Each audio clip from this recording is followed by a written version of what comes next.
Saudara, di sela-sela sidang umum PBB, Presiden Republik Indonesia Prabowo Subianto menghadiri multilateral meeting on the Middle East atas undangan Presiden Amerika Serikat Donald Trump pada Selasa waktu setempat.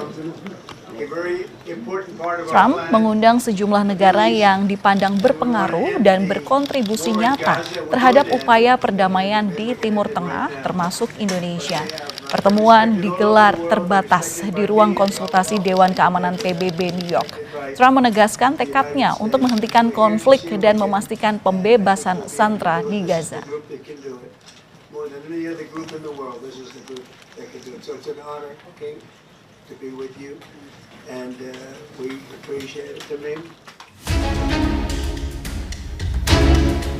Tegas, Presiden Prabowo menggaungkan perdamaian dunia di panggung PBB. Prabowo Subianto bilang, Indonesia menyiapkan 20.000 lebih putra-putri terbaiknya demi perdamaian dunia dalam sidang Majelis Umum ke-80 PBB.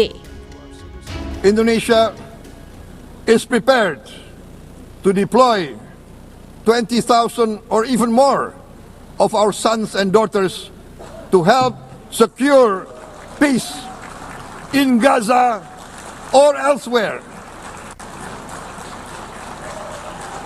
In Ukraine, in Sudan, in Libya, everywhere when the peace needs to be enforced, peace needs to be guarded, we are ready. We will take our share of the burden, not only with our sons and daughters, we are also willing to contribute financially to support the great mission to achieve peace by the United Nations.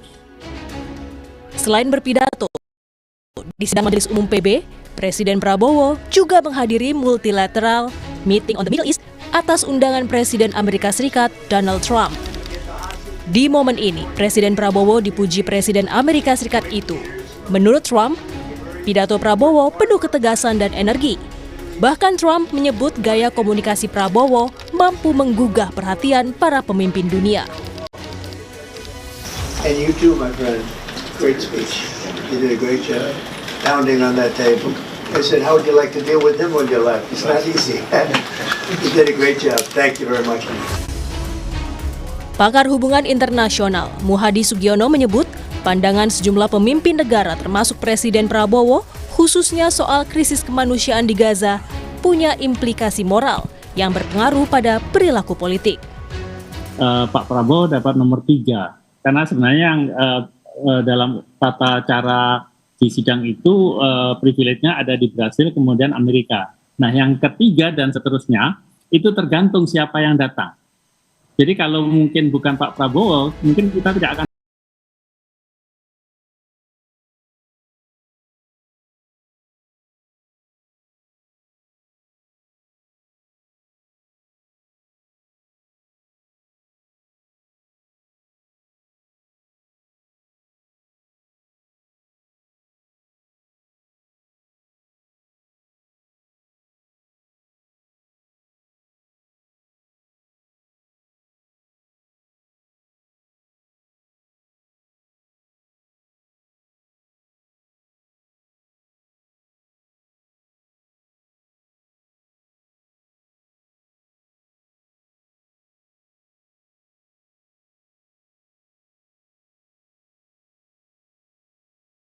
Ke-80 PBB, sejumlah kapal rombongan bantuan kemanusiaan untuk warga Gaza yang tergabung dalam Global Sumut Flotilla diserang di perairan Yunani.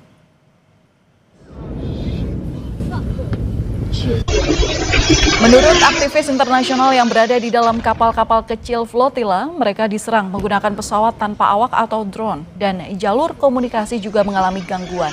Sekitar 13 kali ledakan terdengar di sekitar kapal rombongan flotilla yang tengah berlayar mencoba menembus blokade Israel untuk menyalurkan bantuan ke warga Gaza.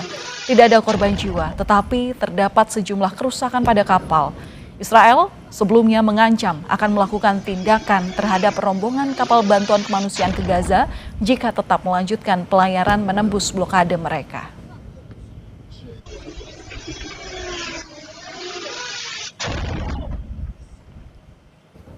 Warga kota Gaza dipaksa mengungsi dalam kondisi tidak manusiawi oleh Zionis Israel.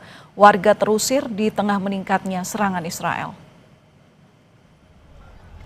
Warga kota Gaza yang terpaksa mengungsi ke selatan tinggal di tempat penampungan yang tidak manusiawi.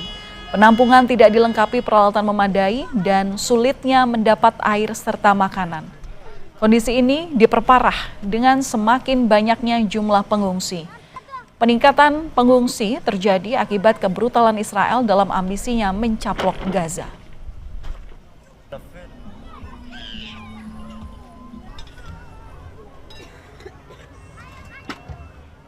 Dan saudara, untuk membahas implikasi dari pidato pemimpin negara termasuk Indonesia dalam sidang Majelis Umum ke-80 PBB, sudah bersama kami pakar hukum internasional Universitas Indonesia, Hikmahanto Juwana. Selamat malam Prof. Hikmahanto, apa kabar? Selamat malam, Pak Len. Baik, Alhamdulillah.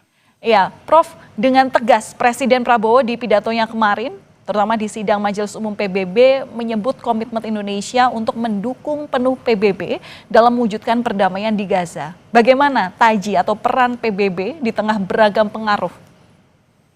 Yang pasti kalau dari sisi Pak Prabowo, PBB itu sangat penting karena beliau dalam pidatonya mengatakan seperti itu. Ini berbalik dengan Presiden Trump yang mengatakan bahwa PBB itu punya peran. Nah, dalam konteks seperti ini, maka multilateralisme ini sangat penting. Dan sekarang ini, tadi Bapak Presiden kan sudah diundang oleh Presiden Trump untuk bertemu bersama pemimpin dari negara-negara Timur Tengah untuk membahas masalah ini.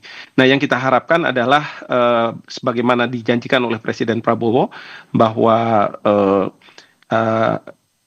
Palestina harus dimerdekakan oleh Israel. Beliau mengatakan kalau Israel mau berhubungan dengan Indonesia, mempunyai hubungan diplomatik, maka syaratnya adalah Israel harus mengakui Palestina. Lalu kemudian kita tahu bahwa yang dikhawatirkan oleh Israel adalah serangan-serangan dari Gaza, ya, dari Hamas. Nah, ini Presiden mengatakan bahwa kami akan menjamin bahwa tidak akan ada serangan-serangan itu. Jadi nantinya memang para pasukan kita yang dijanjikan oleh Presiden sampai 20.000 atau lebih, itu bisa saja menjaga gencatan senjata atau mereka melakukan peacekeeping operation. Nah, jadi dalam konteks seperti ini ada komitmen dari Indonesia. Dan kita berharap bahwa dalam waktu yang tidak terlalu lama, Israel akan mengakui Palestina. Karena yang penting itu adalah Israel mengakui Palestina. Karena dia yang sekarang ini menduduki. Walaupun Inggris, Prancis, Spanyol, bahkan Australia sudah mengakui, tapi kalau belum Israel mengakui, maka Gaza akan masih berada di bawah pendudukan seperti itu. Ya, itu harapan dari banyak negara, termasuk juga kemarin banyak yang disampaikan juga saat pidato sidang terbuka di PBB. Prof, tapi tadi Anda sampaikan bahwa memang pidato dari Prabowo Subianto sendiri itu sangat berbeda dengan pidato dari Trump. Pak Prabowo mengcounter pidato dari Trump yang mana memang sangat berbeda. Prabowo itu bilang bahwa PBB sangat berguna bagi mewujudkan perdamaian dunia, tapi Trump berbeda. Sebaliknya, apa yang Anda cermati dari counter Prabowo terhadap Trump ini? Ya, ini seperti debat antar siswa SMA atau mahasiswa ya. Ada pro dan kontra. Walaupun ini tidak di-arrange gitu ya, karena Presiden Trump menyampaikan bahwa PBB tidak penting, climate change itu hoax, lalu kemudian juga cerita tentang Palestina, kenapa diberi kemerdekaan, karena ini Hamas itu teroris kok dihadiahi oleh negara-negara Eropa dengan pengakuan negara dari Palestina ini.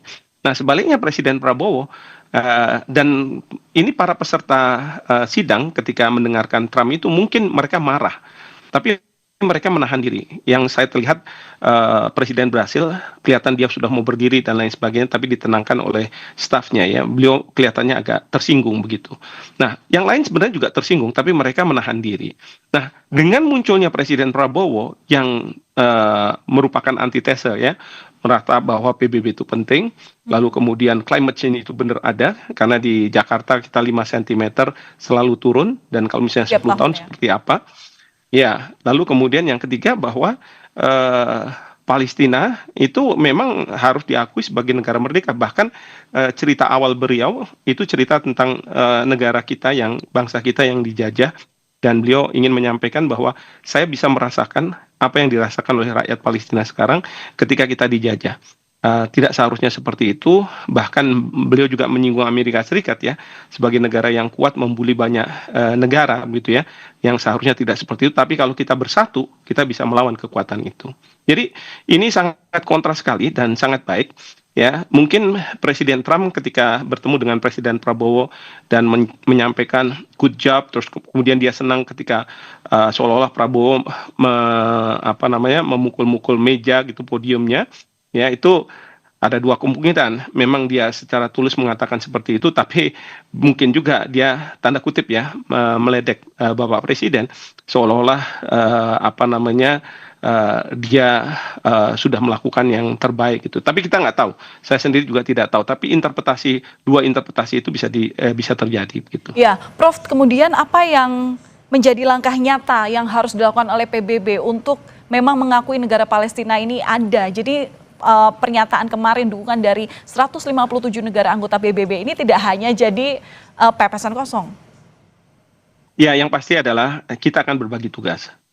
Saya yakin ada pembagian tugas, misalnya Indonesia, kita sebagai negara yang mempunyai politik luar negeri bebas aktif, itu akan diminta untuk berbicara dengan Hamas, berbicara dengan Iran, agar tidak ada serangan-serangan lagi ke Israel.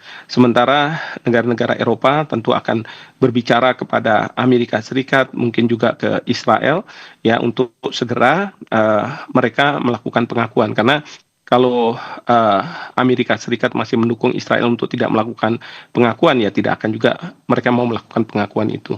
Jadi nanti akan berbagi tugas, saya yakin, ya karena ini ada KTT-nya, ada summitnya. Ini berbeda dengan yang sebelum-sebelumnya, karena kalau sebelum-sebelumnya memang two-state solution itu sudah lama dibicarakan, sejak tahun 1947 mungkin, tapi berbedanya adalah sekarang ini banyak negara-negara Eropa yang sudah mengakui Palestina sebagai sebuah negara. Tinggal 10 negara, di mana di dalamnya adalah Israel dan Amerika Serikat, seperti itu. Baik, terima kasih sudah berbagi insight, sudah berbagi pandangan kepada kami Kompas TV, khususnya di program Kompas Malam, Prof. Hikmahanto Juwana, pakar hukum internasional Universitas Indonesia. Salam sehat selalu, Prof. Selamat malam. Terima kasih banyak, selamat malam.